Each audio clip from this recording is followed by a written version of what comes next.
Hi friends, ಎಲ್ಲರಿಗೂ ನಮಸ್ಕಾರ. ತುಳಸಿ food ವ್ಲಾಗ್ಸ್ಗೆ ಸ್ವಾಗತ. ಇವತ್ತಿನ ವಿಡಿಯೋನಲ್ಲಿ ಗ್ರೀನ್ ಬೆಂಡೆಕಾಯಿ ಮಸಾಲ ಹೇಗೆ ಮಾಡೋದು ಅಂತ ತೋರಿಸ್ಕೊಡ್ತೀನಿ, ಬನ್ನಿ.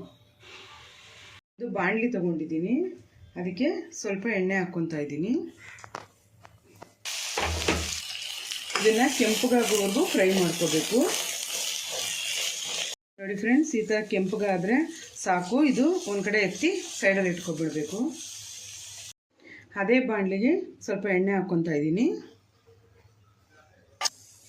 ಸಾಸಿವೆ, ಜೀರಿಗೆ,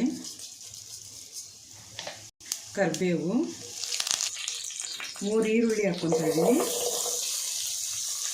ಇದನ್ನು ಫ್ರೈ ಮಾಡ್ಕೋಬೇಕು. ಒಂದು ಮಿಕ್ಸಿ ಜಾರ್ ತೊಗೊಂಡಿದ್ದೀನಿ, ಅದಕ್ಕೆ ಒಂದು 7 ಹಸಿಮೆಣಸಿನ್ಕಾಯಿ ಹಾಕ್ಕೊತಾ ಇದ್ದೀನಿ. ಶುಂಠಿ ಸ್ವಲ್ಪ, ಬೆಳ್ಳುಳ್ಳಿ ಹಾಕ್ತಾಯಿದ್ದೀನಿ, ಕೊತ್ತಂಬರಿ ಸೊಪ್ಪು, ಅರಿಶಿನ ಸ್ವಲ್ಪ. ಈಗ ಇದನ್ನು ರುಬ್ಕೋಬೇಕು. ನೋಡಿ ಫ್ರೆಂಡ್ಸ್, ಈರುಳ್ಳಿ ಸ್ವಲ್ಪ ಕೆಂಪಗಾಗಿದೆ. ಈಗ ರುಬ್ಬಿರೋ ಮಸಾಲೆ ಹಾಕ್ತಾಯಿದ್ದೀನಿ.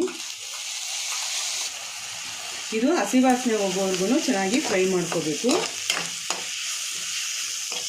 ಈಗ ಹುರಿದಿರೋ ಬೆಂಡೆಕಾಯಿನ ಹಾಕ್ತಾಯಿದ್ದೀನಿ. ರುಚಿಗೆ ತಕ್ಕಷ್ಟು ಉಪ್ಪು ಹಾಕ್ತಾಯಿದ್ದೀನಿ. ಇದನ್ನು ಫ್ರೈ ಮಾಡ್ಕೋಬೇಕು. ನೋಡಿ ಫ್ರೆಂಡ್ಸ್, ಇದಾಗಿದೆ.